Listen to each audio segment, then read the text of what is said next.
Well, we're back here once again, aren't we? The 60 Plus Racing Adventures League, the sim racing series for serious and seasoned drivers aged 60 and older.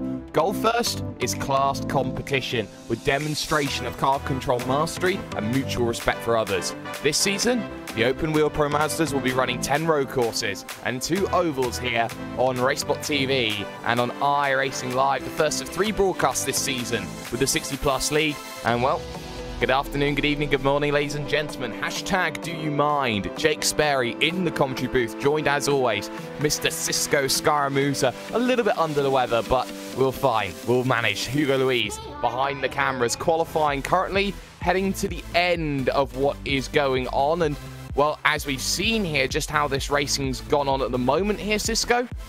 Monza here today is going to be a very big challenge for anybody to break away, especially with long straights and a lot of chicanes to work with. Absolutely, Jake, and this series known for a very pack racing sort of product that we see race in and race out here on track. These cars, the aero packages that they carry allows these guys to kind of race these tracks almost like it's a NASCAR restrictor plate track. They kind of clump up when they get to a straightaway and start to break apart into several groups. You have a lead pack and you kind of have a mid pack as well. So I'm expecting no difference here at Monza. We were here last season. I'm happy to be back at the home of the Italian Grand Prix once again. And the Temple of Speed will play host to this opening round. And of course, this series can be a very cruel one. It can be a very interesting one as well. And a title was only secured by 9 points when they got right down to the end of the season last season. But this season, it's a whole new kettle of fish. Qualifying is complete at Monza. The grid is as follows.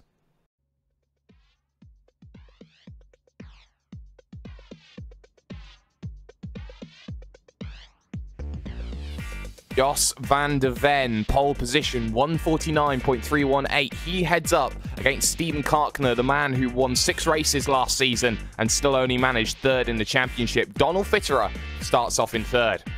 Andrew Fiddler will start from 4th position with Stefan Rosgen, Bill Lawrence, John Morgan, Joe Wren surprisingly down the order in 8th position with John Kelly and the reigning champion Mark Robertson starting only in 10th position. That is a surprise, but we will hope to see him further forward later on in this event. Kenneth Baldwin will start from P11 with Remigio de Pasqua in 12th. Bruce Poole and John Unspeed make row 7. Row 8, Gerard Florison and Paolo Bonacera. Row 9 sees Richard Coulomb and Gianni Raspaldo, John Martin and Mike Taylor round out 10 rows. And then you look further back, the likes of Jim Oliver, Kenneth Dummer, Jay Friels, Ralph Kemmerer, and you look at Marcel Gutierrez, Bill Switzer, Charles Gilly there in 27th, PJ Sally, Fred McIntosh and Mark Luzon round out 30. And the final 5, Jose Carlos Campodonico, Bob Kern, David Riley, Manning Grinnan and David Layuk failing to make a qualifying time. But of course, 2 minutes to get yourself then behind the roof pace car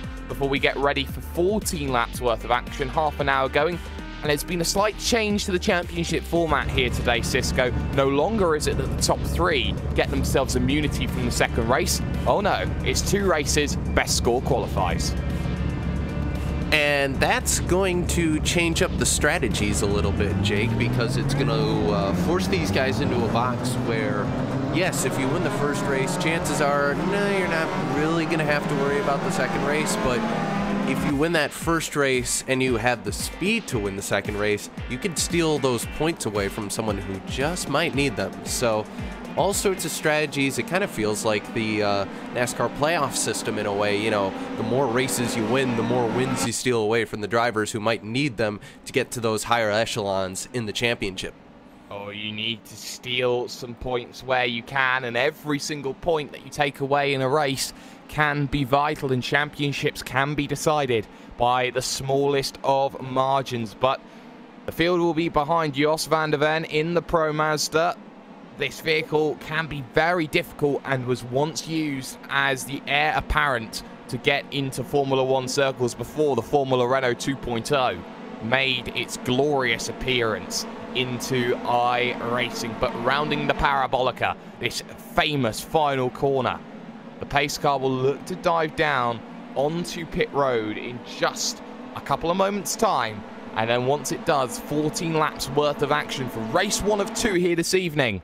We'll soon get to play. Now the pace behind Jos van der Ven. The green flag will go and it will drop. Let's get going. 14 laps then at the circuit of Monza is underway. Van der Ven with a great jump. Karkner in second, Fitterer in third. Fiedler and Roosjen then backing it out for P4 and 5 on the run to the Variante Rettifilo. Turn numbers 1 and 2 out on circuit. Careful on the brake, boys, as it bottlenecks itself all up. And, well, the elder statesman will prove that racing is very, very important. Vehicle running wide, small little bottleneck in the middle of the field, and we have issues here, Cisco.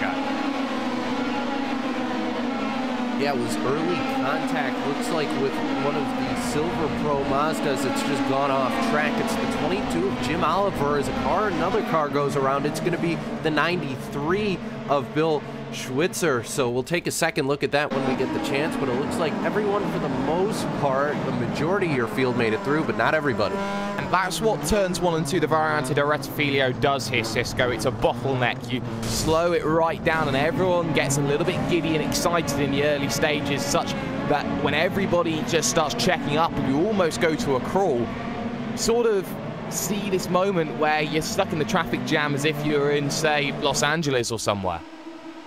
Yeah, it's that case where too many cars trying to go for too small of real estate, but change for position, I believe, as Jos van der Ven was able to get back by Steven Karkner on the opening lap here. So Jos van der Ven back to a familiar position ahead of the field here. Steven Karkner back to second place as his usual role of stalker once again coming into play. Not going to happen this time, though. He had the draft, though, Jake. He was trying to get there, just wasn't able to make it happen. And we saw a spin from Joe Wren in 006. That was down at Scari, and it's an early-ish spin that he had. He gets a massive twitch as he goes over the curb and goes around and now has a lot of work to do and may have to rely on that second race. But here comes Karkner then for the race lead at the start of lap 2. He's going to have to do it the long way round on Jos van der Ven, and Van der Ven tries everything to hold the inside, but Karkner brilliant on the brakes there, just brilliant, just holding that brake a little bit less, but still managing to carry that speed as he went through the Rettifilo. Now they run through Curva Grande to the Della Roggia, and you know what? Van der Ven has a chance to come back at him. And this is what Curva Grande does, which is unlike a lot of the corners here. It's a long sweeper and allows you to get that slipstream. As Jos van der Ven going to look to the inside, nothing going to be there as they head through Della Roggia. And now towards the Lesmos now, as Van der Ven's not going to have another opportunity until they get down to the long sort of back straightaway that is the Curva de Serralgli. Oh, just take it. I'll certainly will take it, because they've got a Scari that comes up then at the end of that long straight with the small kink in the middle, which I believe was the one that you were trying to say. Then you have Serraglio?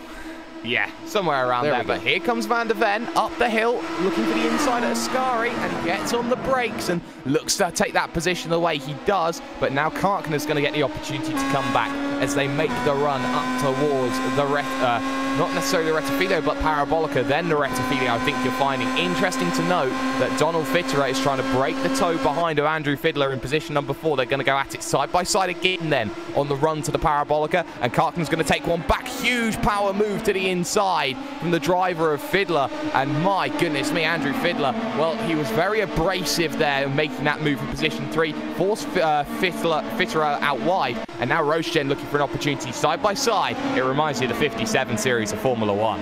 Yeah, Roosjen coming into this group, his car coming back out on track. That's Mike Taylor in the 28, that crimson colored car, but Roosjen, a newcomer to this kind of pack up here, but blending in quite well as a lot of familiar faces back up towards your front. You got Andrew Fiedler, you got Donald Fitterer, you got Bill Lawrence up there as well, kind of hanging on, as well as Jos van der Ven and Steven Karkner. So a lot of familiar faces, and this looks very familiar to last season, and the moves once again just kind of swapping back and forth. Like I said at the top of the show here, Jake, almost like a restrictor plate race.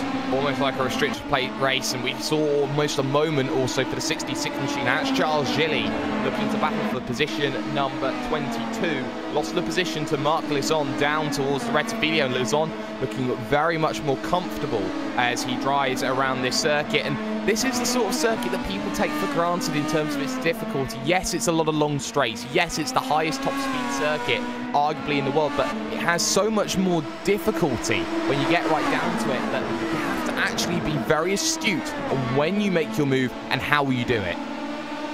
Exactly, and Carpenter gonna take over that lead, and it's a chess game at 140 miles an hour right now, Jake, and that's how these high draft races always go, is side by side.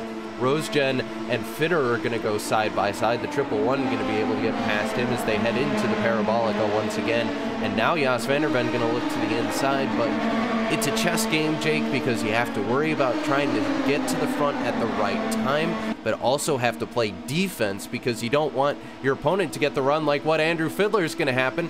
And Jos van der Ven was trying to make his move on the leader, and Fiddler's going to say, well, I'm just going to make that move, thank you very much. Well, the supermarket seems to be open. A 2-for-1 special is in the offing. On the brakes into the Rettifilo. Contact between Karkner and Fiddler, and Van der Ven checks up as well, losing to Fitterer in that situation. And now Rosegen will be looking to go through. Jos van der Ven at the start of the lap was leading this one. He's now down to position number 5, 1 lap later. That's just how difficult it is being in these trains, getting bumped off the train. And Andrew Fiddler, with that brake check there on from Karkner, shall I say, he's now got himself about a half a second and is very, very satisfied with where he is. Karkner runs very wide through the Della Roggia. Yeah, Karkner very wide through the Della Roggia right now, and side by side, Donald Fitterer will look to the inside, and contact going to be Karkner going to go into the dirt, and it's going to be right back across the track. Big contact. And Bill Lawrence caught up in all of it. Donald Fitterer, of course, the instigator of that one. How has it managed to end like that? And a big, big moment has probably changed the complexity then of this event for not the way that everyone wanted. Rosegen involved in this one as well. It was just that contact back across circuit trying to catch that vehicle. It reminds you very much of Hamilton in 2011, which ended quite a bit of difficulty. And now this second race becomes more important than ever here today, Cisco, because of the fact that about half or to 2/3 of your top 6 have all been wiped out in one move. And the one guy who made it through that by the skin of his teeth was John Morgan, who jumped to the outside of that whole mess and barely missed Bill Lawrence by about an inch, but somehow made it through it. And as a result, as we'll cross the line here and get an updated running order, it is vastly different now because John Morgan went from running 7th to running 3rd. That's the way it goes. Captain Morgan has rested through the seas, and he has managed to get through up into a podium position. This now then is how the field looks, as I'm just looking here at Rosegen losing position after position. That's 3 on the straight as they go down in. Little bit of contact there between, I believe that was Kenneth Baldwin and Bruce Poole, and that's actually that's Remigo de Pasqua, and de Pasqua now out or into the gravel, shall we say, and probably could be out of this event and will be there. That was not much, but these have very fragile suspensions. That was enough to make that one the end of the event. Yeah, I say this racing is like restrictor plate racing. You can't make the same sort of contact that you can in the NASCAR equivalent, but nonetheless, still very similar in the aerodynamic categories, as Rosegen got a very big piece of the sausage curve right there and was able to hold on to it. So Unsby, meanwhile, slowly closing in on Rosegen, and a little kind of group starting to form around Bruce Poole. If Kenneth Baldwin kind of gets brought into this battle, he'll be a part of it, as well as John Unsby. Let's take a look then at your biggest movers and shakers then inside your top 10, and you'll notice a lot of drivers from outside the top 10 getting in. Baldwin, you look at the likes of Bruce Poole, John Unsby, Richard Coulomb in that mix. Fred McIntosh, though, give him a shout out in the 645 machine. 29th to 11th in 5 laps is no slouch, and Paolo Bonacera will be his next target about 5 seconds down the road for the top 10. Yeah, and Bonacera, who has made a career in this series out of just waiting for things to kind of break out and then showing up at the last minute, trying to do the same here. And several laps into this race, not quite halfway just yet, but still plenty of time for Bonacera to make his move. And Paolo looks, he'll have Florisson in front of him. Then you got Oliver and Coulomb all within striking distance, fairly easily within about a lap or so. So I expect that to heat up a little bit, but very, very spaced out after that incident we had. Fiddler out to a huge lead, about 2 1/3 seconds over Jos van der Ven, then about another second back to John Morgan, and then even further back as it looks like Kenneth Baldwin lost position to Bruce Poole there. Yeah, he did. And Kenneth Baldwin now under immense amounts of pressure now from Rosegen, and looking at it down to 1, that was just a simple case of down the inside, no harm, no foul, but you see the damage on Stefan Rosegen's vehicle. That's going to be compromising him as Unsby lunges one down the inside at the Della Roggia and makes that one look comfortable as he makes his way through. Rosegen very unsettled on the exit. This will allow Richard Coulomb an opportunity to make his way through, but not enough electricity in that one for Coulomb to make his way through. The issue, though, with this group will be Jim Oliver here today, right now, Cisco, because of the fact that Jim Oliver is 1 lap down and is right in the middle of the pack, pretty much running with the middle of the pack as things stand. But the good news for him, Jake, is he still has plenty of time. You know, these races, they are 30 minutes, but that's still 30 minutes. You can make a lot out of that time if you know how to sit back and be patient and wait for mistakes like that, because Richard Coulomb just absolutely missed going through Ascari right there, and a lot of gravel on that car, and yes, wing damage as well. Richard Coulomb, big time miscue. Big time miscue. He gets through the corner, he starts losing the back end, he tries to correct it, and the vehicle just snaps right on him. Coulomb survives, but with how much damage is the next question that he'll be dealing with. Florison trying to get past the lapped Oliver, and Oliver will have to let that one go as they head down the front stretches. And look at how that has completely affected this group, because Florison backwards losing out, and that's going to mean that Coulomb, Bonserra and Florison are now seconds away from Rosegen, who's being dropped off the back.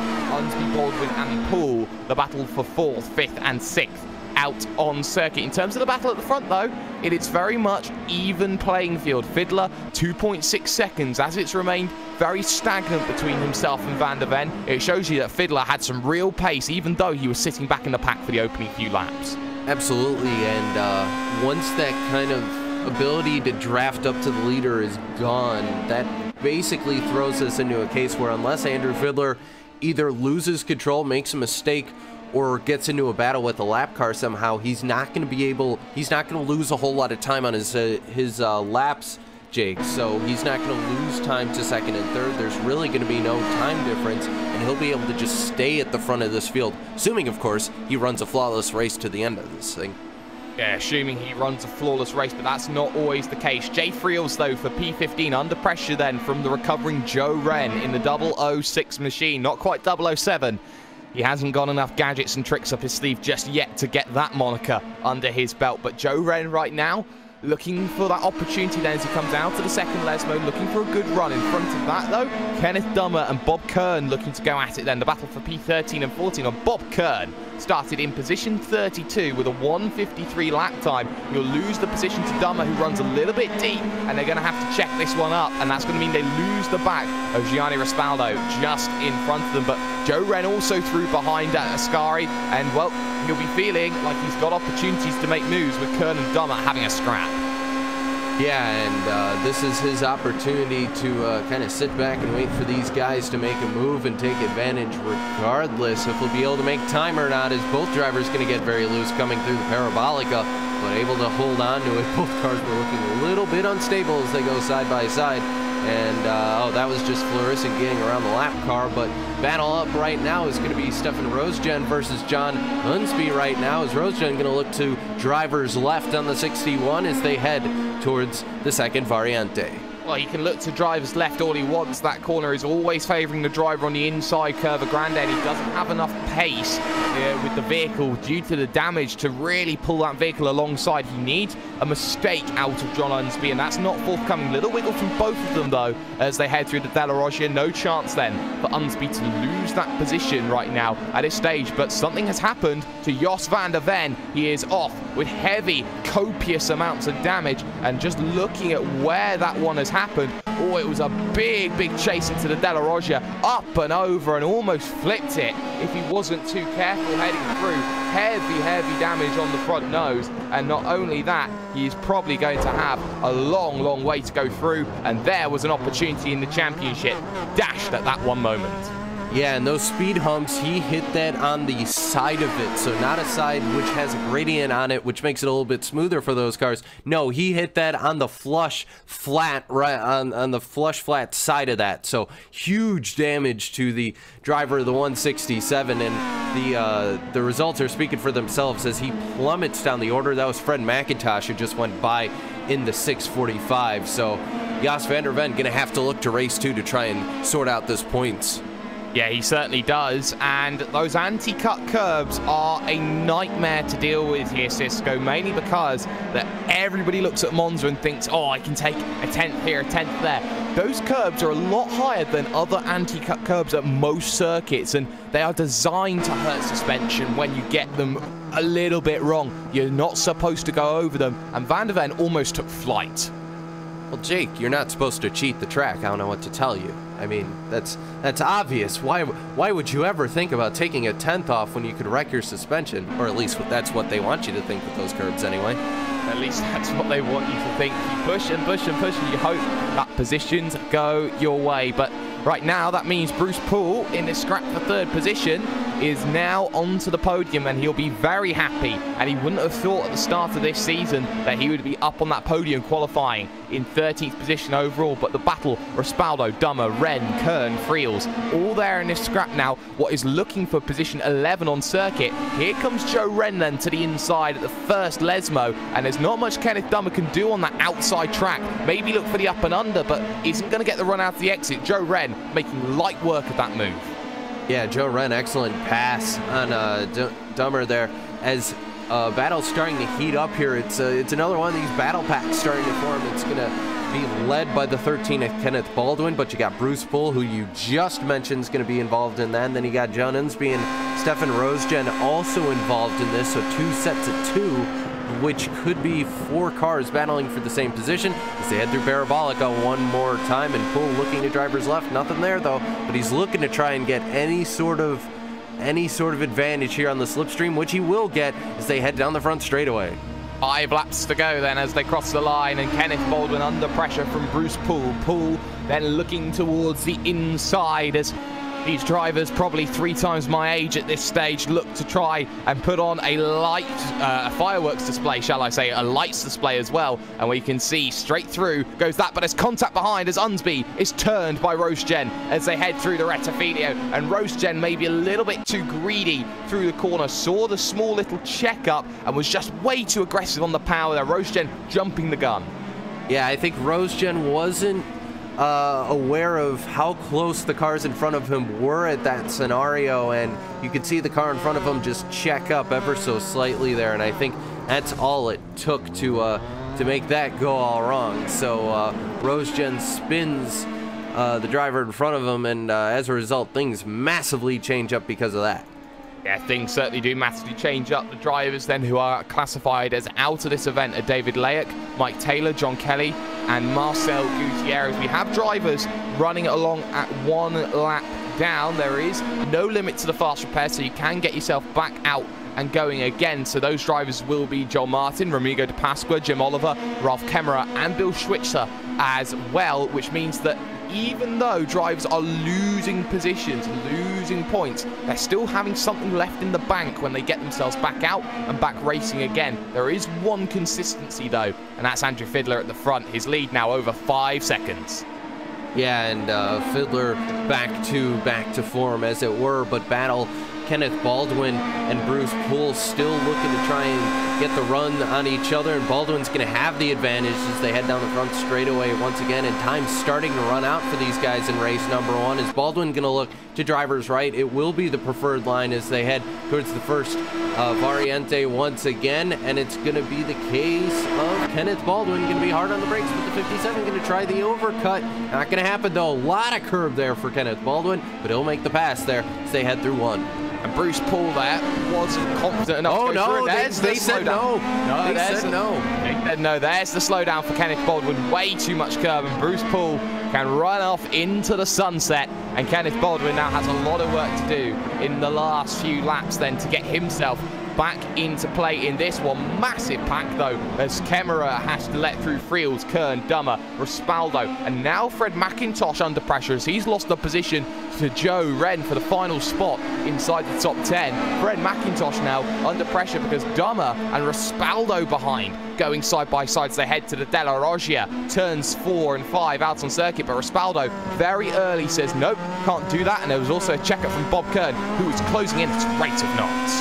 Yeah, and Kern had to get out of the gas a little bit because Respaldo went over the curb into the dirt a little bit, so I think Kern was making sure he didn't make contact with Respaldo there, but everybody keeps it clean for the most part as they head through the 2 Lesmos and down the hill once again as they head thundering towards Ascari. And here's a stat for you as things stand. Only 4 drivers who started in the top 10 are in the top 10 as things stand, and no driver who started first, second or third is in the top 10 either. Florison, though, in this battle for position number 6, is under immense amounts of pressure then for Stefan Rosjen and also John Unsby behind. And remember, John Unsby has a bit of unfinished business here with Stefan Rosjen and will want to get by as quickly as he possibly can in the final 3 laps of this event. There's not long left, but you can see just how much effort Rosjen's going to have as he moves out of the way then for the driver of John Unsby. He knows when he's a beaten man. Yeah, I wouldn't want to be around John Unsby after that incident, and I think Unsby's happy to get the position back as he closes up now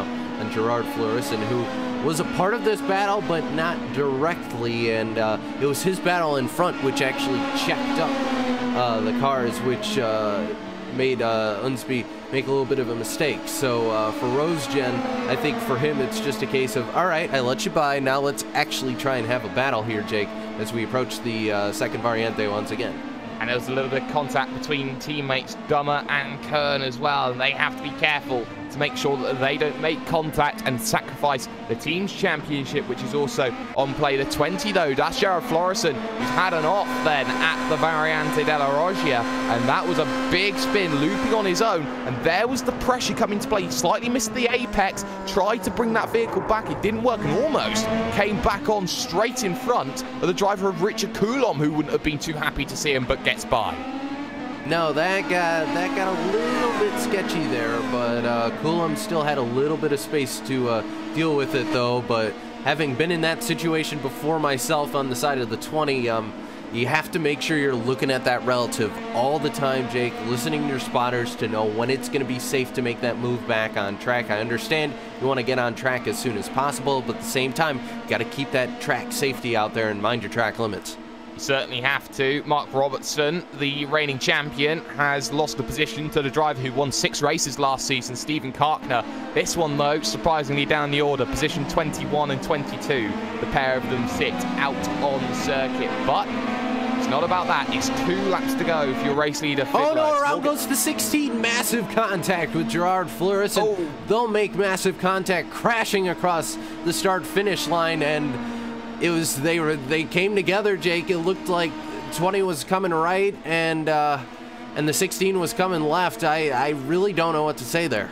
Well, this is the issue with that part of the circuit. It starts to narrowly turn a little bit left, or a little bit right, actually, out of that corner. Replay on screen, and from my look at it, it looked like Florison moved over, and Coulomb just held his line, tried to force him as wide as he could. The pair of them came together, the contact heavy for the both of them, and that's going to have massive ramifications for everybody in this field, barring the top few drivers. It means that drivers like McIntosh move up inside the top 10 in this battle with Paolo Bonacera. In fact, McIntosh has gone through up into position number 8. Great work then with a lap and a half to go. McIntosh now trying to run away. So the survivability of this race and having to endure through this race once again coming into play. Another battle going to be continuing on is Rosjen v. Unsby. That has not gone away. These two have been fairly close together, but it looks like Rosjen's been content to just ride behind the car in front of him. So it looks like those two actually going to stay relatively calm as I look through the field just to see where there are some battles here, Jake. And another battle on track kind of further down. Oh, no, those are lap cars, so never mind.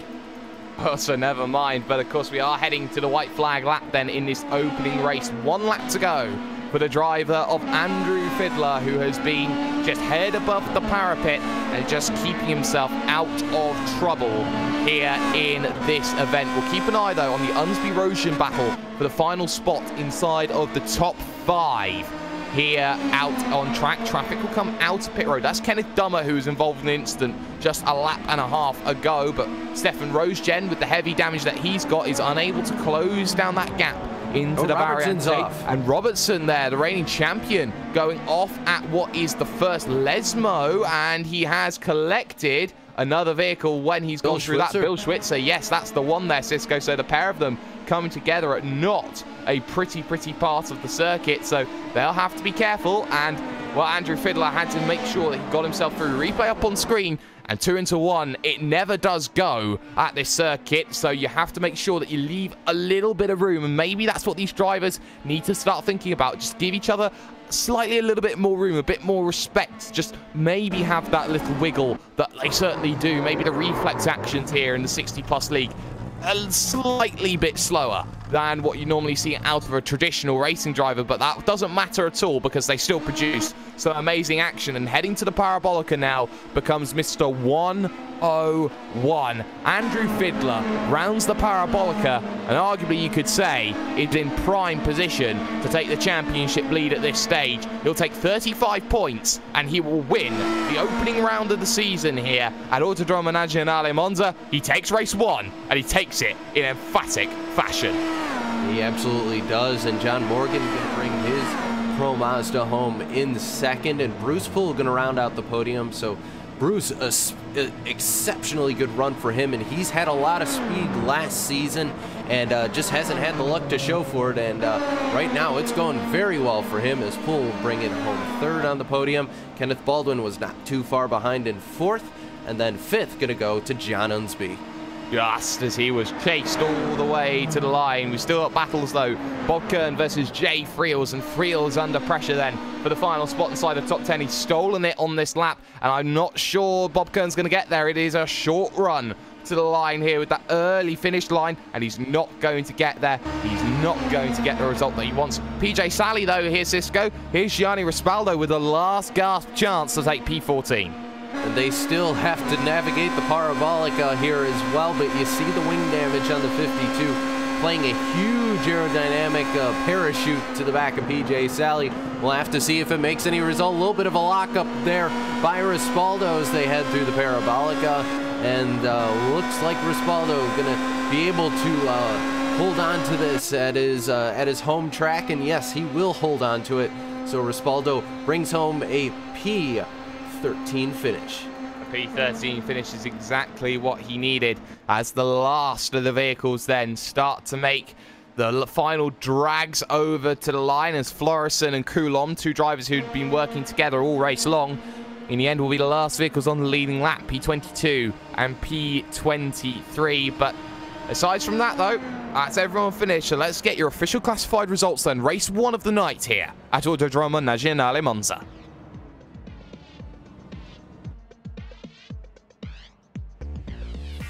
Andrew Fiddler just put himself in a situation where everything just happened behind him. He takes the win by 7.6 seconds over John Morgan in second. Bruce Poole goes from 13th to 3rd, plus 10 to steal the podium. Kenneth Baldwin will finish in 4th, with John Unsby moving up to 5th position, a move of 11 positions, or 9 positions actually overall. Stefan Rosgen will finish 6th, with Joe Wren recovering to 7th. What a fantastic drive it was from him. Fred McIntosh 29th to 8th. Paolo Bonacera finishes 9th, with Jay Friel stealing it from Bob Kern 10th and 11th. Manning Grinnan finishes in 12th position, with Mark Lizon, Gianni Rispaldo taking it away from PJ Sally. Then you got the drivers who started to run into difficulties: Charles Gilly, Stephen Karkner, Bill Lawrence, Donald Fritterer, David Riley, Gerard Florison, Richard Coulomb, Jose Carlos Campodonico, Ramigo de Pasqua. Now you're starting to see drivers a lap down, the likes of Kenneth Dummer, the likes of Jim Oliver, the likes of the reigning champion Mark Robertson, and the race leader for the majority of this race, Jos van der Ven. It's a lot of drivers that will have a lot of work to do in this second race of the evening, but sometimes that's just the way that it has to go here on RaceSpotTV. But for the moment, what we can do is step aside just for 1 second. When we come back, race 2 here at the 60 Plus Racing Adventures.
Red Bull GRCs are now available on iRacing. I personally put my blood, sweat, and tears into this thing, developing the cars, the tracks, the dirt, making sure it is authentic as possible, and I really think you guys are going to love it. The best part is that this 600 horsepower Volkswagen Beetle is free to all members. So get signed up now and come race me online.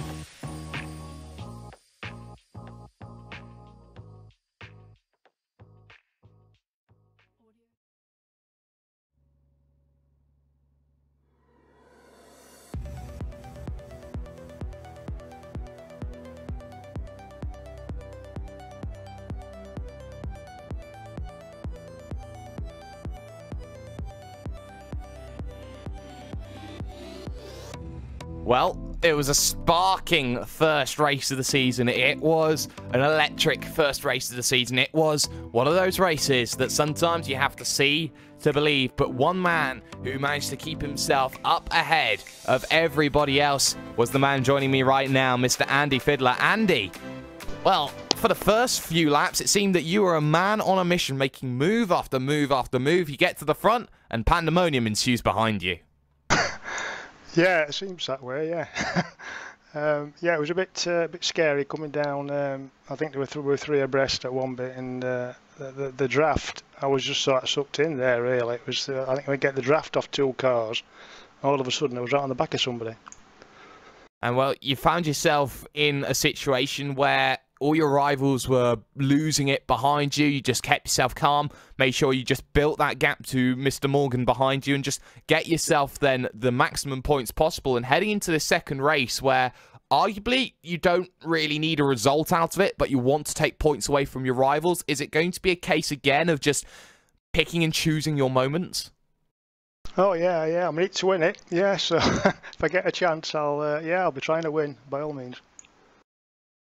Well, you can always try and win. You've got to make sure that you take as much as you possibly can out of it. But this second race, of course, we've got 20 minutes of practice here going on before we hit the second qualifying session. For you, you know, you're wanting to take those points away. You've seen rivals like Karkner, like Robertson, the champion. You've seen drivers like Jos van der Ven all run into issues. Do you feel that in this second race that you're going to put yourself in a good situation heading to the next rounds of the championship?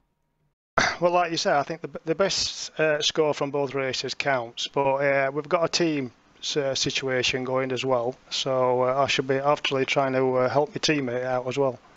Of course, you've got the team's championship that you can never, ever forget when you get to the 60 Plus Racing Adventures. But before we let you go, Mr. Fiddler, any shout-outs, anybody you'd like to thank?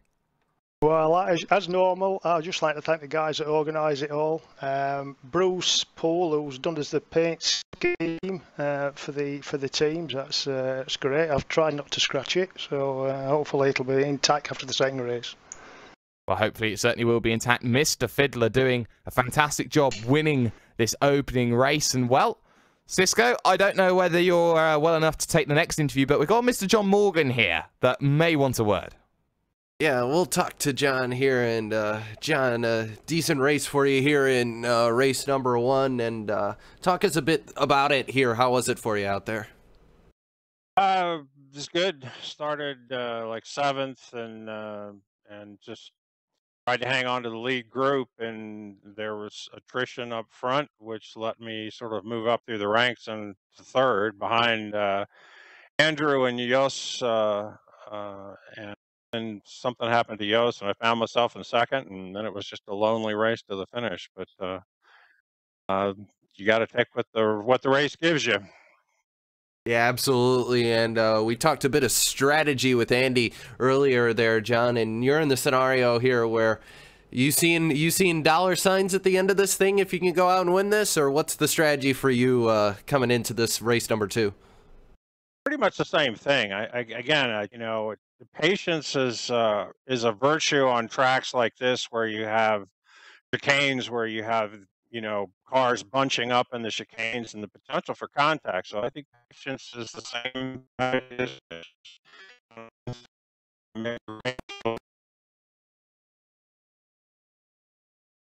Looks like we had a little bit of issues here with John, but if we still have you, John, I'll give you a moment to give your sponsors and shout-outs. I just want to say for starting this league. It was a great idea. It's produced some great racing. And then just thank all the guys at Mountain Race. It's a great group. So, and thank you guys for such a good job of the broadcast. We love them. So. That's John Morgan, and shout out to him. He'll be in race number 2 here, Jake, as we head back up to the booth. And well, we still got race number 2, but we still got a little bit of while. We still have a little bit of time before that is. Yeah, we certainly do. We've got 10 minutes of practice, and then, of course, the 2 laps and 10 minutes of qualifying that comes into play. Make sure you don't go away here on RaceSpotTV. This is still an important part of the championship, because those drivers that we talk about, Cisco, who had those big issues, Jos van der Ven, Donald Fitterer, Mark Robertson, you talk about the likes of Karkner, you can even talk about Joe Wren in certain situations as well, even though he finished 7th. They all need to take some points out of this next event. And those drivers who don't necessarily get the biggest points in the world, they are now right in a championship picture heading to the 2nd round of the season. And that's just through keeping it on the island. And that is the 101 basic of finishing a race. To finish a race, you first actually have to finish. Yes, and keep it on the island has been the phrase of choice, I think, lately for us here on RaceSpotTV, because apparently racing is an island, so that you could break out your sociological books for that one. Yeah, you certainly can. And, well, what we did see from that first race then was a lot of drivers being quite tentative when they got onto the brakes here, because this circuit, arguably, this is where the brakes go the coldest here on these Pro Mazdas. You have long straights where the brakes just cool down, then you heat them up to almost maximum capacity, then they cool down, and then you sort of get that situation, Cisco, where you're almost a little bit afraid of hitting the brakes because you don't know whether the vehicle's going to lock itself up or not.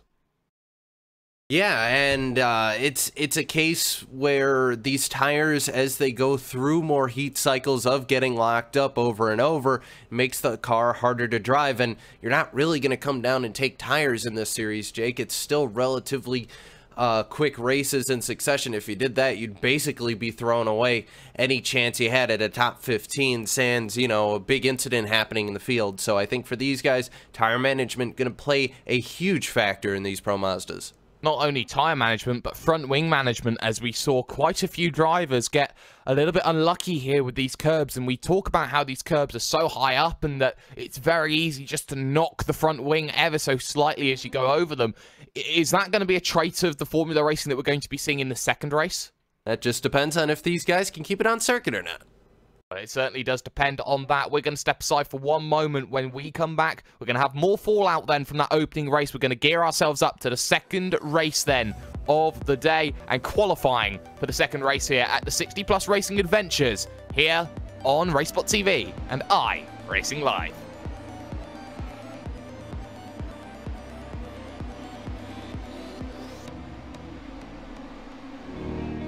Hi guys, Scott Speed here, welcoming you to the Volkswagen Beetle GRC car here in iRacing. It is so fun. Wanted to give you guys some pointers around the track here. This is the actual track that we drove in Daytona. It looks unbelievable. When you see the footage from the onboard of the actual track, it's crazy how similar they got it. Give you some tips on the car. First thing you're going to notice is this thing is a 2-liter turbo engine that has over 600 horsepower. And it is geared for acceleration. So you're gonna go through the gearbox very quickly. That's the first thing you know. As soon as you leave the pits, you're gonna be like, wow. Because you're just gonna have to upshift gears very rapidly. And then you're gonna get on the brakes for the first time and you're gonna notice this big momentum shift. As the car is gonna lean over, it's gonna have a ton of weight transfer, and that's because we run really soft springs in this thing to get the traction that you're gonna need in the dirt.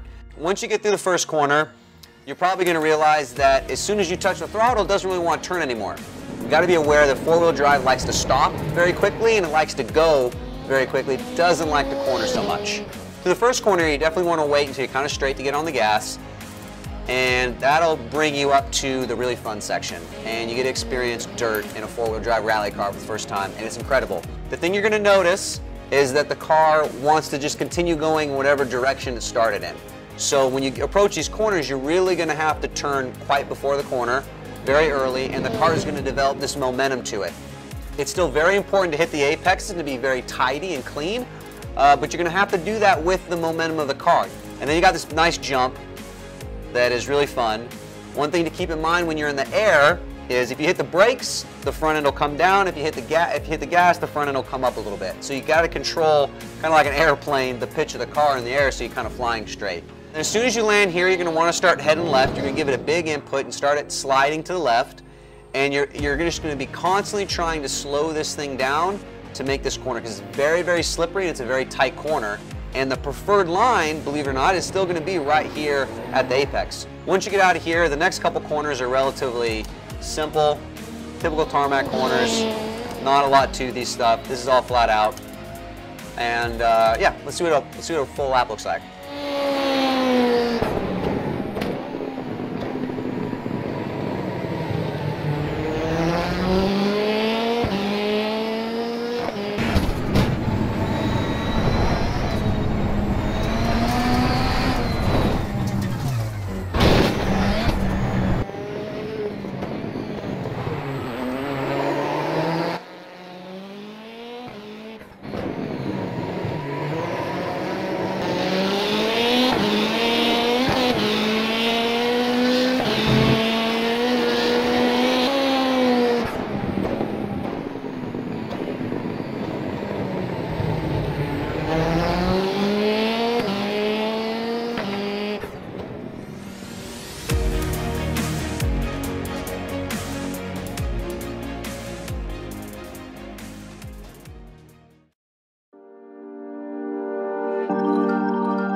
This is Circuit de la Sarthe, known around the racing world simply as Le Mans. Since 1923, this track in western France has been home to the world's original 24-hour endurance race.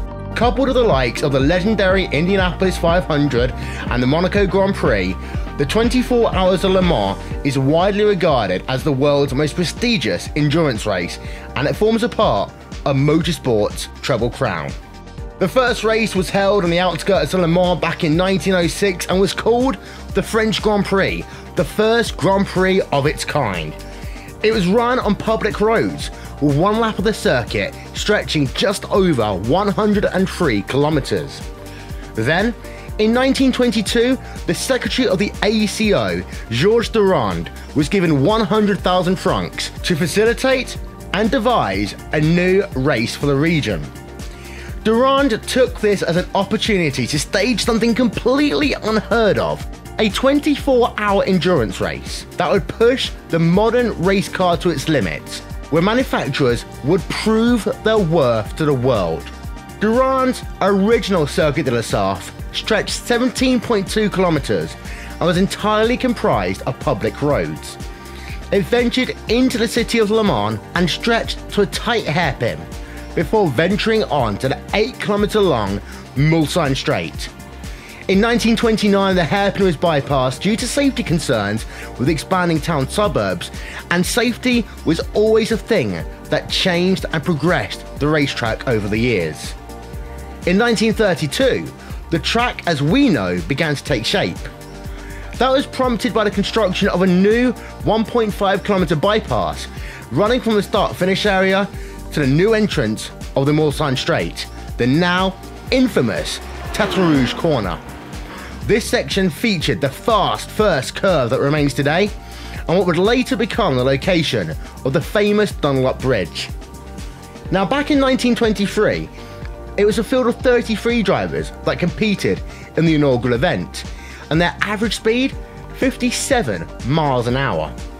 By 1956, the field had increased to 49 cars, and they were running at nearly twice the average speed, at 104 miles an hour.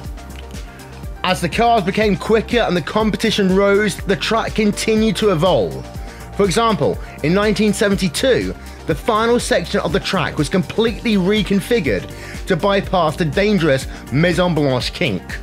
This included the addition of the Porsche curves and the revised Ford chicanes to slow the cars on the run from Annage corner to the start-finish line. These features remain today. One of the then traditional aspects of the race was the Le Mans start. Drivers would stand across to the track where the cars were parked, and then at the drop of the French tricolor, they ran to their car, climbed in, fired the engine, engaged first gear, and pulled away in a cloud of exhaust and burned rubber. Not surprisingly, this was discontinued for safety reasons, as drivers would either rush to buckle their seatbelts, or they didn't even bother buckling them at all. Dan Gurney, who together with AJ Foyt won the 1967 race, famously recounted using his knees to steer his Ford GT Mark II on their opening lap at speeds well above 200 miles an hour whilst he fastened his seatbelt. Since 1971, Le Mans has reverted to the more traditional rolling start used throughout endurance racing today.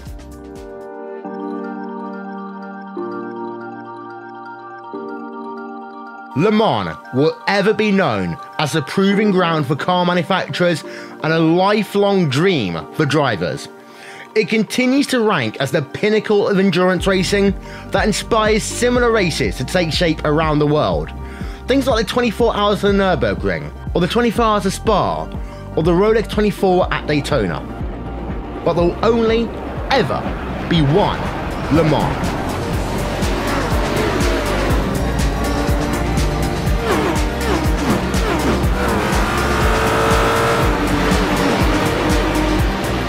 Experience Le Mans on iRacing.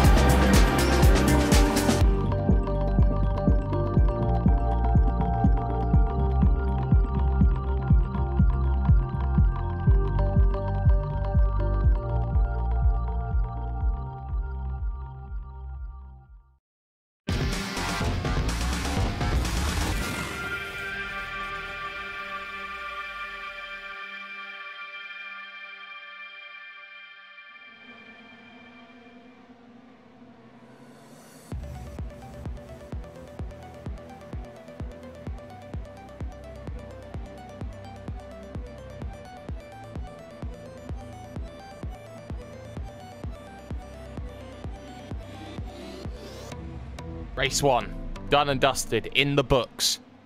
A race 2, well, that one's going to be very, very interesting indeed, with a lot of drivers looking to make recoveries in this second race, looking to be a little bit more cleaner, hoping to get it across the line and score some vital points that will be needed later on in the season. In the commentary booth then on RaceSpotTV and iRacing Live for the 60 Plus Adventure Racing League, it's hashtag Do You Mind Jake Sperry, joined as always Mr. Cisco Scaramouche, the first of 3 races this season that we will be broadcasting here. And well, qualifying currently underway, 10 minutes, 2 laps to get yourself through, and the drivers looking to wind up then for this opening lap here, Cisco. Yeah, and early laps going on. Several drivers on track, including Andrew Fiedler, Bill Schwitzer, and John Morgan, as well as Joel Martin, all on track right now, and are going to be seeing the qualifying times coming down the board. So cars already trying to make their laps and go as quick as possible to start as close to the front of the field as they can. Let's go on board then with the 14 machine. Gerard Florison was involved in a late incident then in the opening, or in the closing lap, shall we say, of the opening race through the Variante di Rettifiglio. Slightly misses the apex though through the second part of the Rettifiglio, now making that run through Curva Grande, and this next charge up towards the Variante della Roggia, heading through this right-hander, trying to minimise as much of the track as you possibly can before setting up this run through this next chicane, Cisco, a very important chicane, as we have seen already in the opening race. Yeah, and Florison through that chicane and now up towards the Lesmos once again, and very off-rhythm kind of corner, because unlike a lot of the other corners here at Monza, it's a very sharp double right-hander coming through, and not a very sweeping corner, unlike the corners like the Parabolica and like the Curva Grande. So now as he heads down the hill towards Ascari under the bridge of the old oval here at Monza, he'll have to be hard on the brakes here as the left-hander for the quick left-right. Yes, left, right, left as he heads through the left. Very nice. No, he's not. He's gone and lost it. Too aggressive on the curbs. Florison then loses out. Let's then look then to Richard Coulomb in the 24 to continue the lap then as we go through this next section, but it's only one corner that you have left here out on circuit, and that's the Parabolica, which has maybe been tamed a little bit in past years with the fact that they now have runoff area off of this left-hander, which takes the challenge of not dipping a tyre in the gravel, makes it a little bit less, but all the same, still a bit of gravel to be dealing with if you go a little bit too wide. Richard Coulomb then will make his drive to the line. 150.4 to beat. He does a 150.7. He actually starts behind us this stage, Manning Grinnan, so it wasn't a good lap for Coulomb. Bill Lawrence, though, 50 flat. Good lap from Bill Lawrence there, Cisco. Yeah, Bill Lawrence, an excellent lap, and that's going to put him P1. Well, it was going to put him P1 until Stefan Rosgen just knocked him off the board. So the number 60 car goes to the top, and Steven Karkner now going to slot into that second place position. Looking to see who else might have a lap. How about Jas van der Ven? He's coming just out of the Lesmos right now, and on a flying lap as it happens right now. On that flying lap, looking for Ascari then, looking to get a good run then through this section as he goes at 230 kilometers an hour onto the brakes, into the left-right-left section, and he is absolutely inch perfect through that section of track as he now continues to make that run towards the right-hander of the Parabolica. Right now it's Rosgen with a 6/10 of a second advantage here in qualifying. Karkner in second, Lawrence in third, Robertson currently in position number 4 as things stand in qualifying. Your race winner, Mr. Andrew Fiedler, but he's got some work to do right now, currently in position number 7 out on circuit. Here comes Jos van der Ven though, over to the line, 149.5. It's good enough for second position, but no more and no less. Yeah, Jas van der Ven, a good lap, but still about 5/10 off the lap that Rosgen put down. So Stefan found a lot of speed in that first lap, and we'll have to see if that carries through. Meanwhile, Gerard Fleurisson looking to complete his next lap, and he'll come across the line just about the same time as Rosgen, so we'll have to see if there's any pickup from the current pole sitter right now, with Fleurisson coming through the Parabolica right now, just a couple seconds away from laying down his time. Yeah, just a couple of seconds. Up then goes Donald Fitterer as he moves up into third position, actually, 1,000th short. It's not good enough from Gerard Fleurisson. He only goes P18 as Rosgen does not improve on his qualifying lap. Here comes Karkner, though, to the line. He doesn't improve. Does Robertson improve? He does slightly, but not enough in position. He's dropped down to 7th with the likes of John Unsby gaining time then through qualifying. What about Kenneth Baldwin, though, in the 15 machine as he rounds the Parabolica? Currently P14 on a 150.6. He'll be wanting a little bit more than that, maybe 4/10 of a second to get him inside that top 10. It's a 150.211. That is enough for 10th position, exactly what I was expecting out of him. Bruce Poole will make his drive to the line, and he'll do a 150 flat. He will bump down the driver of Baldwin out of the top 10. He goes 8th. I really don't think, Jake, we're going to see anybody be able to knock off that 149 flat that Stefan Rosgen put down. That's 5/10 faster than the rest of the field. That's a monumental lap, and that's not really going to be touchable by most of the field here. Here's one of them who can, though. Jos van der Ven will make the charge to the line, and he does a 149.2. He improved.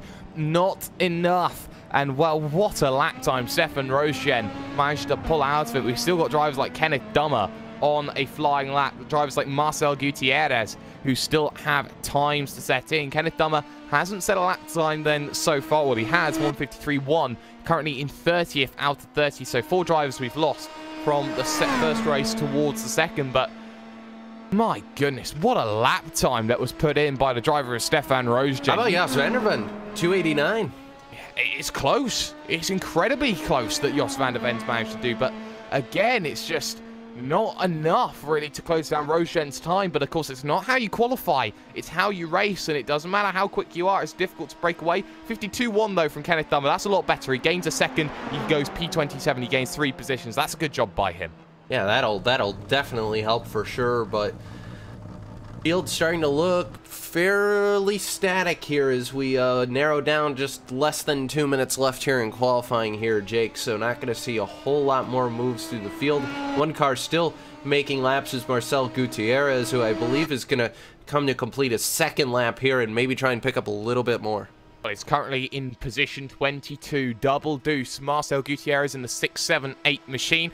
If he wants to get inside that top 20, it's 0.2 of a second to knock off Gerard Flores. And if he wants a little bit more, well, he's got to find a lot more. Then if he wants to get into the top 15, that's about 0.7 of a second that he needs to be finding. Marcel Gutierrez then, the final drive to set a lap time, 51 flat. So he improves, he moves up into exactly 20th position overall. Everybody done then in qualifying laps. This is how the field will stand.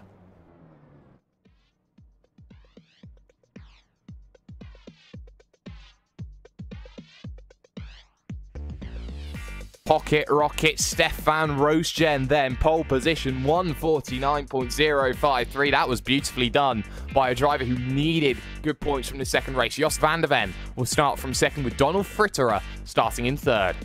Steven Karkner then will start from fourth position with John Unsby fifth and Bill Lawrence starting in sixth. Mark Robertson, the reigning champion, will start from seventh with Bruce Poole, Andrew Fiddler in ninth, and John Morgan second position, finishing out the top 10. Then you look further down, Kenneth Baldwin, Manning Grinnan with a fantastic qualifying for him in 12th, Ramigo de Pasqua, Jay Frills, Richard Coulomb there, Joel Martin, Jim Oliver in 17th, Gianni Raspaldo, Bob Kern, and Marcel Gutierrez round out 20, and rounding out 30, Gerard Florison with a poor qualifying effort from him, Fred McIntosh, Ralph Kemmerer, Bill Schwitzer, Mark Lizon, Charles Gilly, Kenneth Dummer, PJ Sally, David Riley, Jose Carlos Campodonico, and David Leoc, rounding out 30 here today.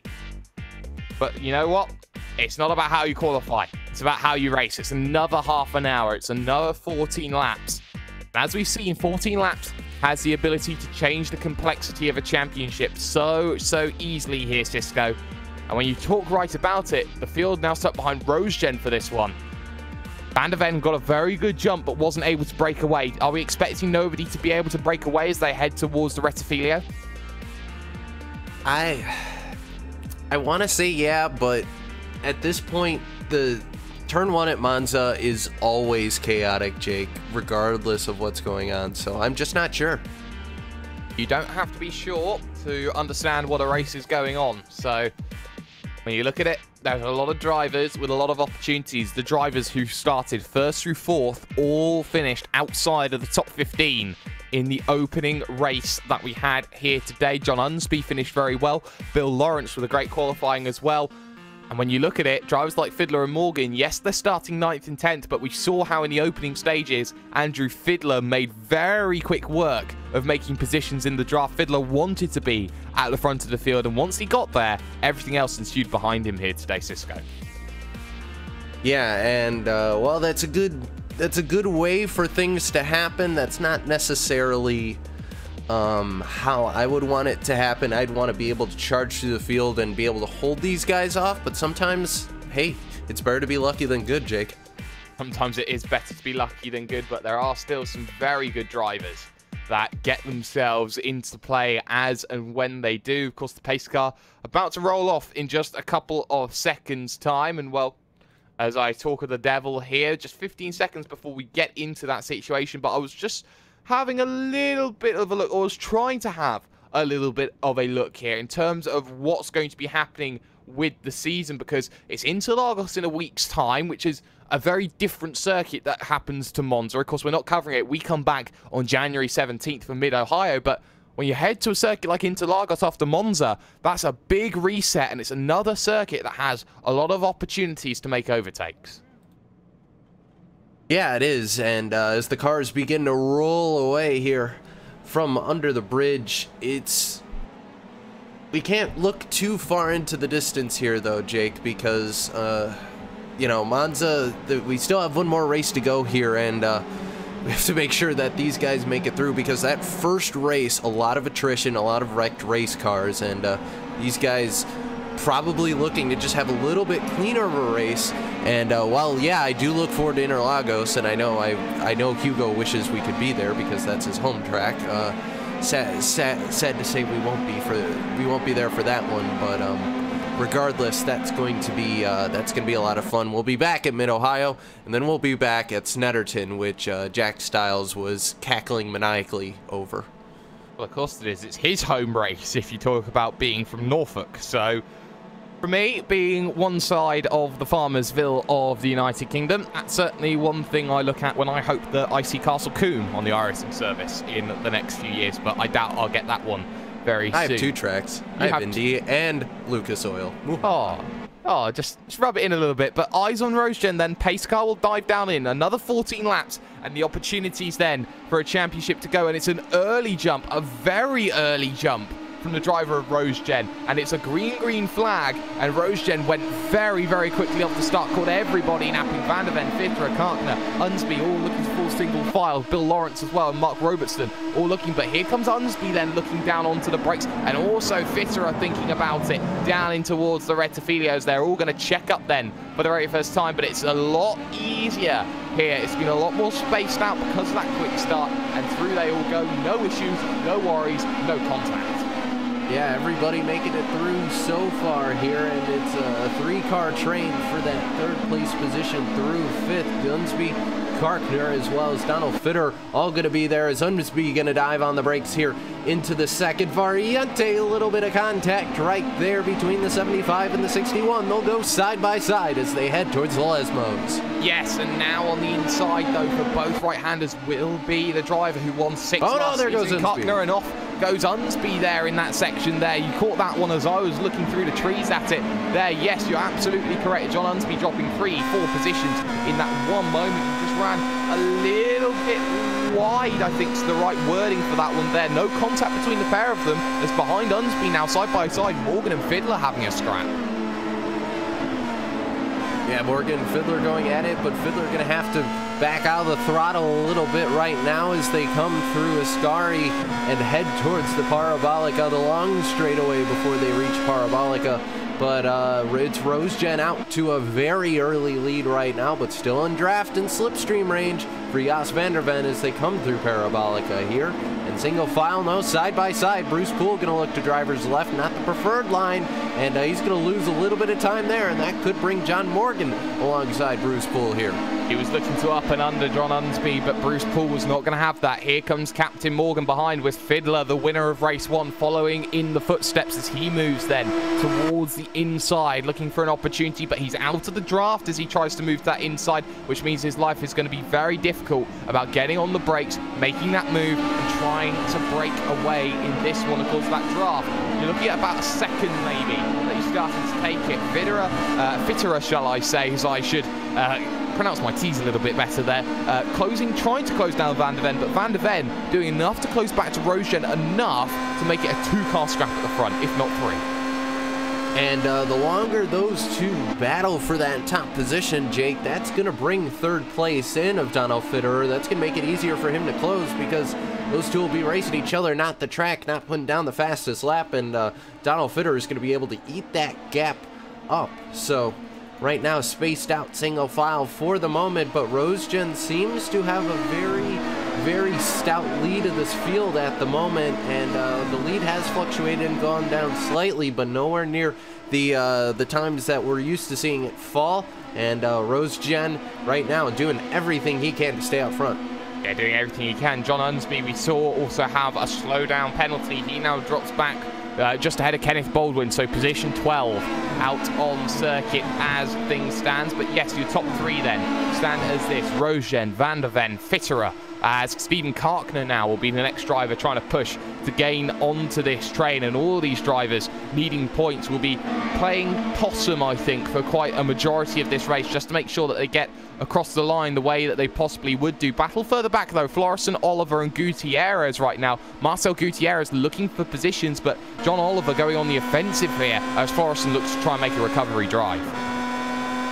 Yeah, and it was a little bit close also for your lead up in front of those guys, but oh, how about a little bit almost 3 wide there for a moment between Fiddler, Morgan, and Poole. So this is a case, though, Jake, we're seeing it once again, the draft slinky effect, as Austin Coop would call it, or the accordion effect, as it's better known, starts to become a factor here, because these guys get very close together and start kind of forming into packs and kind of accordion or slinking together, depending on which verb you're going to use. But either way, Jos van der Ven had a shot at the lead, wasn't able to make it happen though, as they head through the Lesmos once again.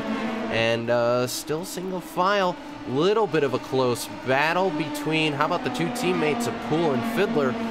Those two trying to work a little bit together, I think, to advance their positions. They're sitting 7th and 8th right now, and John Morgan trails behind those guys, and that's that accordion effect we're starting to see.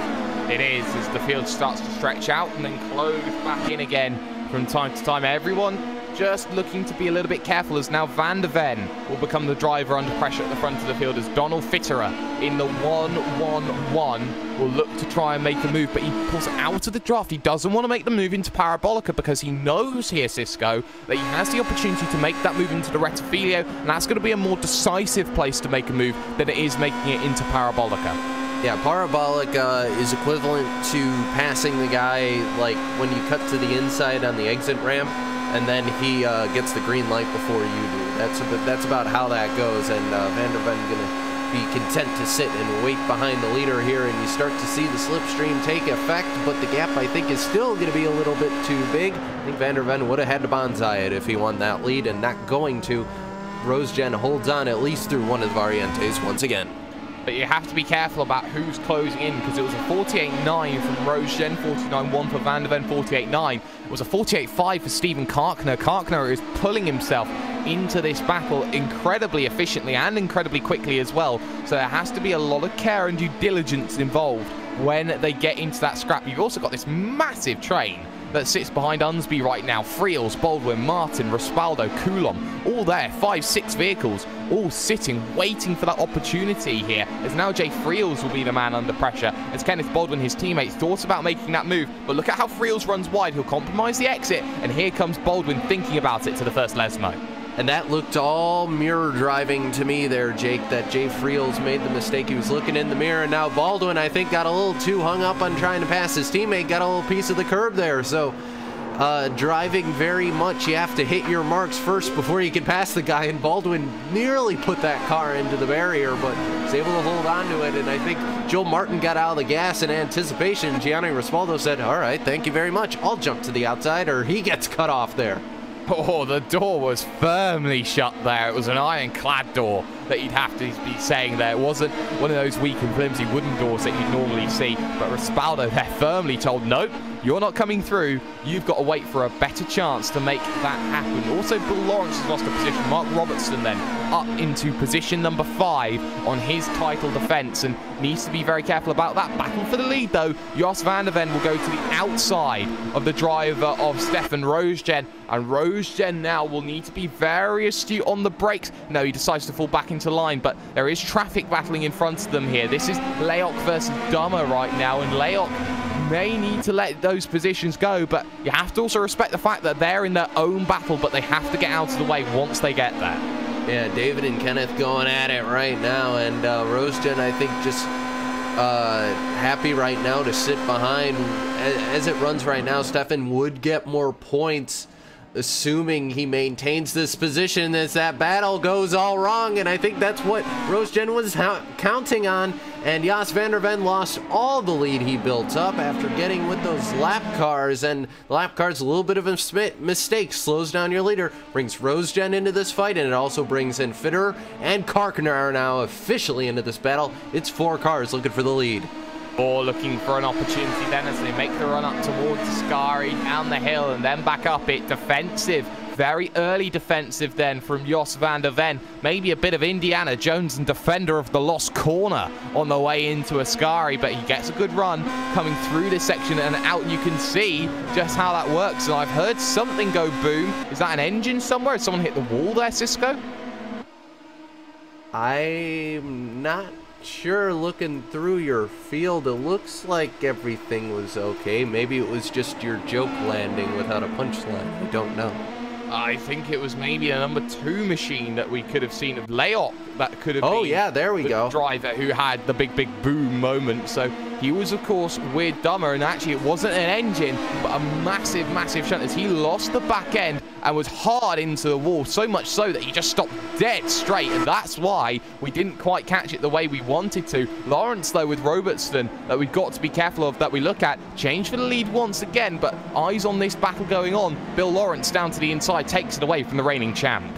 Yeah, and it's getting kind of messy in this mid-pack group that you alluded to earlier, and a lot of cars all vying for the same piece of real estate. You got two teammates in there between Poole and Fiddler. You got Robertson, as you mentioned, our defending champion, as well as Bill Lawrence, and the not quite John Player special, but somewhat close to the John Player special paint scheme. I'll give him credit for that one. It's getting along the same lines, but through the second variante, it looks like everybody gonna keep it nice and clean through there. But yeah, I didn't even see the initial contact there, Jake, because he was behind the access wall that the safety cars sometimes have to use there. But looks like Rosejen able to steal back the lead from Jos van der Ven, and turns out those lap cars played a huge factor into this battle for the lead. It certainly does, and now the question is, when do you pick and choose your moment? Do you go like Fiddler and charge your way straight to the front, or do you wait behind and hope for an opportunity like maybe Karkner and also Fitterer is doing right now? You can see Van der Ven very hesitant to move over there, was thinking that someone else was going to go along with him there in that situation, but that didn't quite work out. So Van der Ven will close again to Stefan Rosejen on the run to Parabolica, looking to start lap 7 of 14. Half distance at the end of the next lap will be scored complete, but now you're going to see here the snake start to come into play here. You can see Rosejen under pressure, not willing to move then more than one action, but you can see Donald Fitterer very happy just to move out early here as Karkner tries to go through side by side then for the race leaders. Jos van der Ven starts to apply that pressure on Rosejen for the second time, and Rosejen's going to try and hold it down the inside. That's not going to work, and he's going to lose out that position. Well played, but he runs wide on the exit. Here comes Fitterer thinking for an opportunity, and Van der Ven may be gone.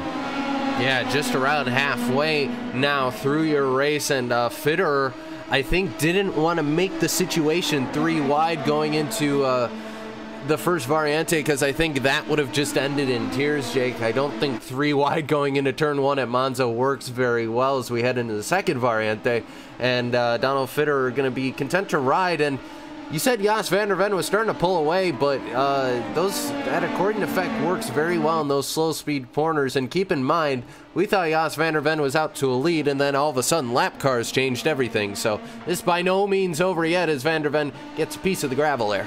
Yeah, he does get a piece of the gravel, but look at Mark Robertson right now. He's under pressure. Kenneth Dummer will he look to try and get past his own teammate as things stand. So he'll deal with the lap traffic, but you've got Poole, Morgan and Fiddler again going side by side, the two drivers who won in the opening race. Arguably, you can say they don't need to get any more points, and they can't get any more points if things stay and remain the way they do. On the brakes into the left-hander of the Ascari, and well, it's a hold again for John Morgan, and Morgan very happy just to hold that. He'll get a good run on Poole, who got a little bit held up, actually, shall I say, from Dummer through that last section. Dummer didn't feel it was safe to go through. Now look at this, Morgan's going to pinch the man in. Yeah, Morgan gonna go a little bit of basketball moves a little bit here as he tried to block the lane, and Poole gonna get spit to the outside here, and will maybe try and get the slipstream back. He has plenty of straightaway to do it here, so if he can get the run, he might be able to jump to the inside here as we come to complete lap number 8 onto lap number 9, and it's going to go 2 wide. Do we see 3 wide? No, it's looks like it's just Doomer getting out of the way there, way out of the way. Did not want to be any part of that at all. No, 7 onto 8 Cisco, but yeah, didn't want to be part of that at all. And John Morgan now moves to the front of the train, but it allows Robertson to break away. It allows Lawrence to break away, but at the front, Stefan Rosejen has found his way back to the front, or has he? Because Van der Ven going defensive into the Della Roggia, and he gets the position. He boxes the man out, and well, it's going to be a good run off the exit there for Van der Ven. He'll have to do it the long way round at the 2 Lesmos. You can't normally do it, and as you see, just gets himself on the brakes, waits for an opportunity and goes for it. They see a battle first through 4th. One driver is going to have to lose out on the podium. All drivers, as things stand, have everything to gain in this battle, as Karkner almost getting into the back of Fitterer. It didn't look like he wanted to make that move when he did there, Jake. It was kind of a last minute, oh, I got to jump to the outside and make sure I don't run him over. So Stephen Karkner now going to get past the driver of Donald Fitterer for now. And your top 2 haven't changed, and Jos van der Ven's lost a little bit of time, but he'll be able to make that up easily on these 2 super long straightaways that are split by the Parabolica here. And it's going to be a case where I think Karkner has the opportunity. He's close enough to where if he wanted to dive bomb that car in there, Jake, he could. I wouldn't recommend it, though. No, you certainly wouldn't. Battle though going on further down. 3-car scrap. Gerard Florison on the back of this train. Got Bob Kern and Fred McIntosh, and then McIntosh just made the move on this lap as Bob Kern looks to hold on to it. Florison waiting, and this is the sort of thing that you look for. Maybe a few points here and there. Bob Kern especially will be hoping to try and get a couple of points, especially after a very good run in that opening race, Cisco. Yeah, absolutely, and Kern looking for more as closing in on McIntosh here will be close enough for the slipstream. Remember, these cars don't have DRS, but they don't really need it, Jake, because of how potent that slipstream is, and Kern now going to look to driver's left. Going to be close if he's going to be able to clear him. No, he won't, and McIntosh will. No, he'll get out of the throttle there, and Kern will get that spot.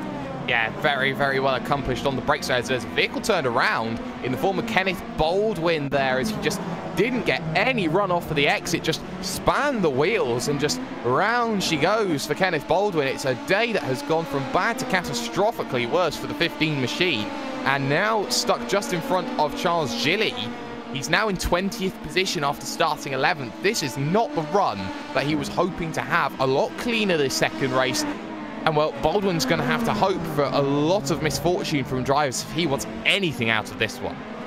Yeah, and the case for Baldwin there, where got on the power a little bit too soon there, Jake, and the car decided, no, I'm not ready to get back on the power yet, and it all went wrong. So, meanwhile, RoseGen deploying the weaving technique that is so famous for drivers in the IndyCar series, trying to break the draft, and it is kind of obvious to see that, considering these are one of the rungs on the ladder in the Mazda Road to Indy. So kind of similar techniques being employed here, that weaving technique to break the draft, and in this case to get a little bit of an extra toe on the driver in front of you.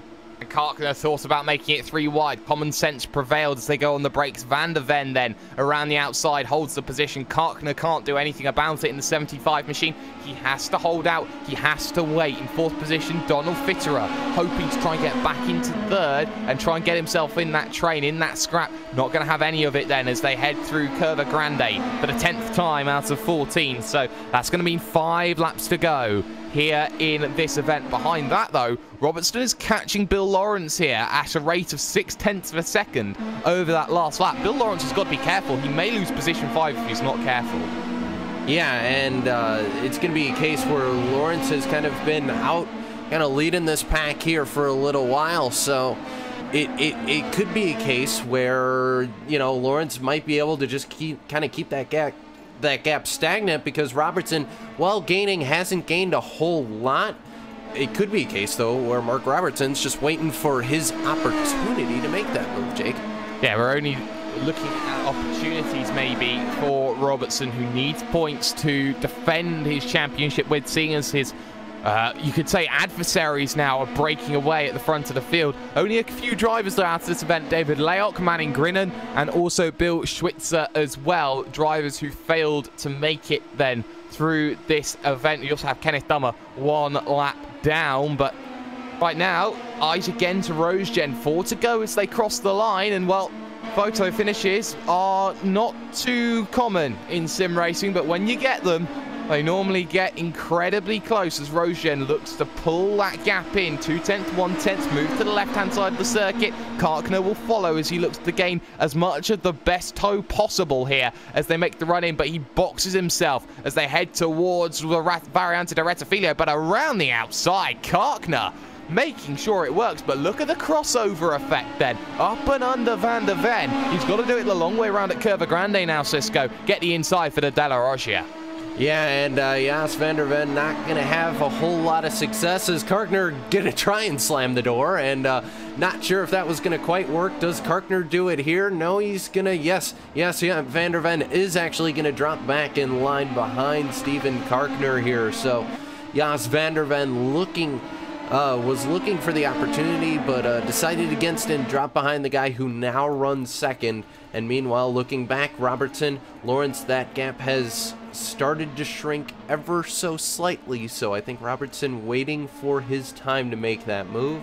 And as far as through the rest of your field, kind of battle packs forming, but no one really knows to tail right now. It's still keeping an eye on that Jos van der Ven and Steven Karkner battles they head through Ascari. Yes, and well, Karkner now will just try and run away as actually Donald Fitterer is being dropped off the back of this train, and that's going to be crucial for this one. There's no damage on the Fitterer machine. All there is just an inability to keep up with Jos van der Ven, who is running right in the coattails of the driver of Steven Karkner, and Fitterer will just start to see this one fade away as he hopes that they battle incredibly hard over the next 3 laps to bring himself back with an opportunity. Don't count him out just yet, though. Here comes Van der Ven, though. He won't have any tow. Roosjen will try and help out the driver of Karkner as much as he can, just so that they remain side by side into the Rettifilo. But you can see just how that gap is closed again and again and again. And later on the brakes goes Karkner into 1 and 2, and incredibly deep behind in position number 4 goes that driver of Fitterer, so deep that he's going to lose the draft at this stage.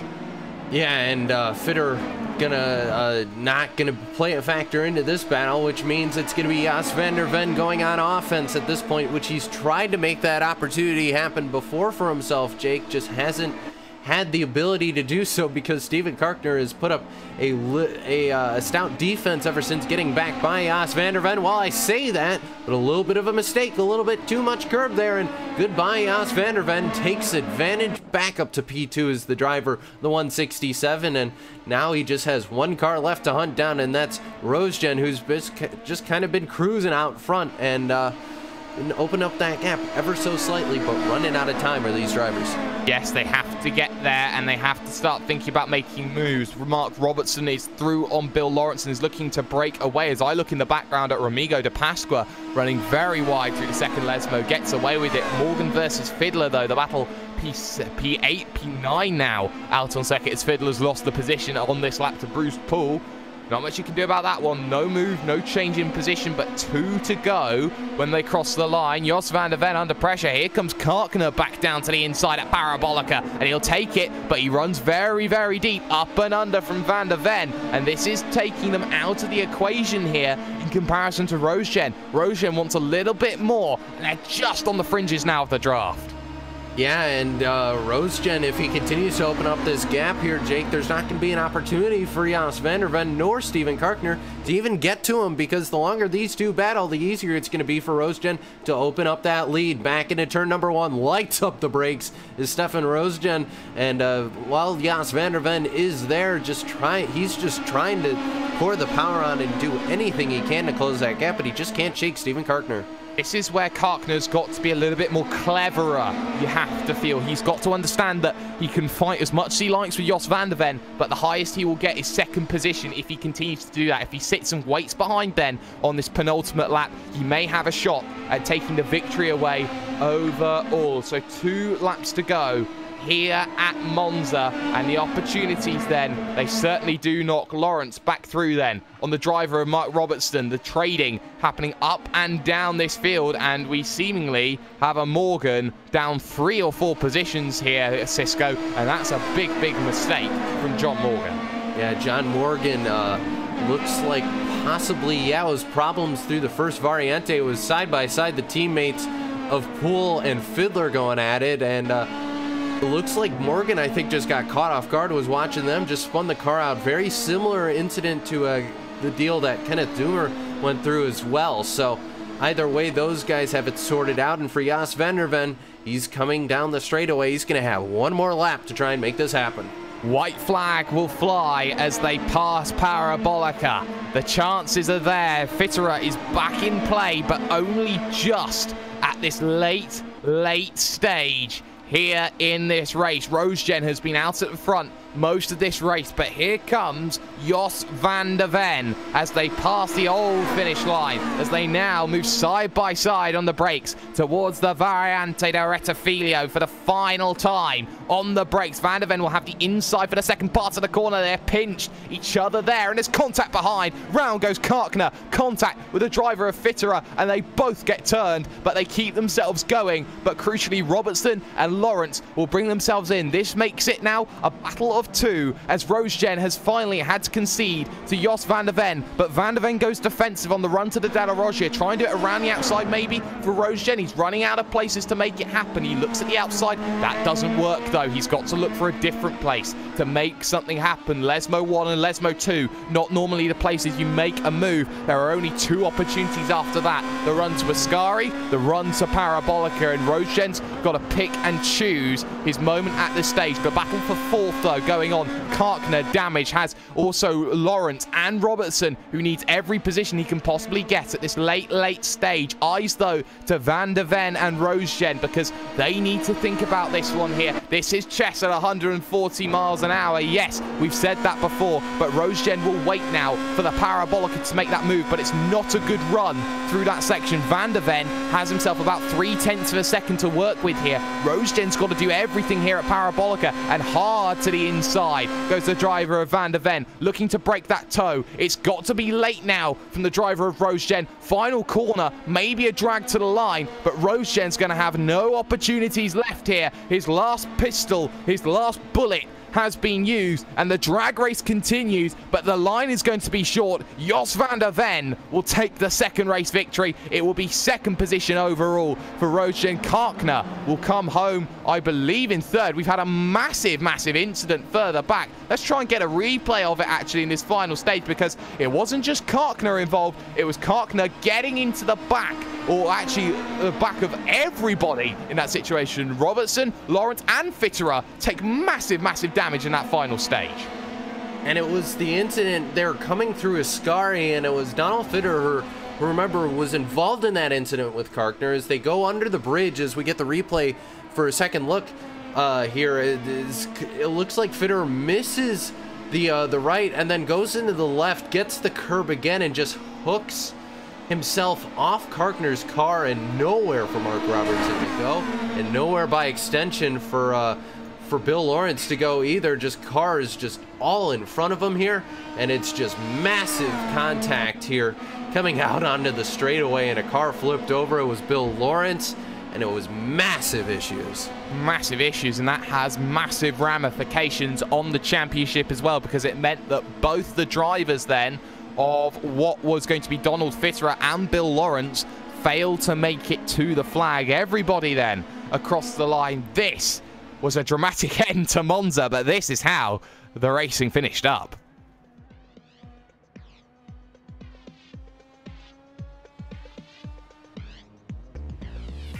Jos van der Ven steals one away on the final lap. An easy move on Roosgen, but he had to work hard for it all throughout this event. Steven Karkner escapes murder to take 3rd position overall.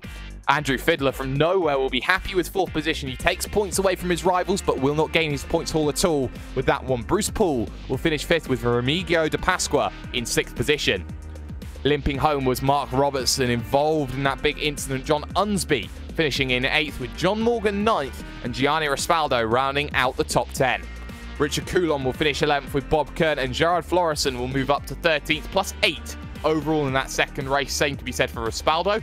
Kenneth Baldwin then recovers it back to 14th with Marcel Gutierrez, Ralph Kemmerer, Charles Gili and Jose Carlos Campodonico. Jim Oliver finishes 19th with PJ Sally rounding out the top 20. Bill Lawrence and Mark Lizon, the final finishers then in this event, and those are lap down and further. Donald Fitterer, Fred McIntosh, Kenneth Duma, Joel Martin, David Riley, Jay Fields, Bill Switzer, David Layok and Manning Grinham failing to make the start. 31 vehicles in that second race, but well, that was certainly one way to look at this race. We're going to jump straight into post-race interviews here on RaceSpotTV and iRacing Live. Jos van der Ven, race winner, last lap move, and then the defense to probably hold off Roosgen, who looked fantastic in qualifying. Yeah, it was a very exciting race, and it was decided at the last lap, and I think it was one of the races like should have been raced. Well, it's a fantastic race from minute 1 to last in this one, but we have to talk about what was happening with 2 or 3 laps to go. Your battle with Karkner, where it seemed that for all the money in the world, you were starting to lose the back of Roosgen in the final stages. Were you happy that Karkner eased off in the final 2 laps and you had an opportunity to fight for the win? Of course, I was happy there, and I don't know what happened, why Steven was overtaking me, because we had a good fight for the lead, but when you fight for the second position, you have the chance that the leader will disappear from you. Of course you do, but of course you take a victory, you take vital points as you head to the circuit of Interlagos in a week's time. Of course, we're not going to be seeing that one on RaceSpotTV, but for you, taking that victory in that second race, getting that redemption victory, getting yourself an opportunity to co-lead the championship, heading over towards this next race in Interlagos, do you feel that you now have the momentum going into next week? Well, let's hope so. I had a good first race, but I made a very big mistake when in second place. But I think I have the speed. You never know for Interlagos, but I think I have the speed in this Pro Mazda series. Thinks he has the speed. But before we let you go, Mr. Van der Ven, have you got any shout-outs? Anyone you'd like to thank? Well, of course, I would like to thank the organizers of this 60 Plus League. And of course, I like to thank you for the interview, and my wife for always supporting me and letting me race. Of course, absolutely fantastic to hear that. Jos van der Ven, a very comfortable race victory then overall. And Cisco, I believe you found the man who was involved in a little bit of risky business, shall we say. Risky business, argy-bargy, whatever you want to call it. Steve Karkner survived it by the skin of the Goodyear Eagle there at the end. And Steve, you made it through. Talk us through that wacky last lap, dude. That was weird. Wasn't that a wild lap? After being tapped by Donald there, I was wondering if I was ever going to catch up, and then he made a mistake. So then I think he knocked out 2 other guys after that. Yeah, so definitely got desperate at the end there, but through this whole race you were up there, and you're able to manage to hold on to a podium spot there, and decent run for you across both races. Nonetheless, it looks like, well, actually, no, I say that we had that whole incident that may have been a thing in that first race. So this race definitely going to help, I guess. Yeah, this will definitely help. There's 6, 7 guys that race up at the front that are really tough to pass all the time. And Donald's good, Josh is very good, Andrew, they're all really good racers. Stefan's new this year, so he's going to be quite the competitor. Well, I'll give you an opportunity, sponsors, shout-outs, anyone you want to say hello to before we let you go here. Well, let's make a shout-out to everybody who organizes this league. It's tremendous. My new race team, Hart, Holland Ass Race Team. It's going to be a terrific one this year, and I look forward to a great season. All right, well, that's Steven Karkner, finishes 3rd here, and Jake, I'll pass the mic back up to you because as we get set ready to cue the music, we get to start to wrap things up here at Monza. Yes, we certainly do, and well, it's been fantastic racing. We've seen a lot of drama, high action, a lot of stories that would have been taken to the circuit of Interlagos, but unfortunately for us, that's going to be the first little bit in a while that we're going to have to be seeing us, because we come back January 17th in the new year at Mid-Ohio for the midpoint of the season, round 6 of the championship, before we come back at the final race of the season at February 28th for the Snetterton event, the 200 circuit, a very lovely circuit if your name is Jack and ends in Styles. But of course, our thanks have to go, of course, to all of you who have been watching this one here at the 60 Plus Racing Adventures, and of course, the likes of Andwern Designs, our official graphics partners here at RaceSpotTV. Big thanks go to Istvan Ballo's track cam packs for gourmets. Make sure you check them out, as well as ATVO and Apgeneer, our official graphics engine here at RaceSpotTV. Thanks go to Simon Grossman for the animations and Nick Thiessen for live timing and scoring. Don't forget all the action that we got going on later on in the week. We got the likes of Friday Prime Time with the Spec Racer 4s, the ones that you choose to get yourself going, as well as Dirt Night as well, with the likes of the brand new Global Rallycross series, as well as, of course, our favorite World of Outlaws. But until then, that's been Cisco Scaramuza, that's been Hugo Louise, and I have been #YouMind Jake Sperry. It's been a long an arduous road, but sitting on top heading to Interlagos, Jos van der Ven. Have a good one.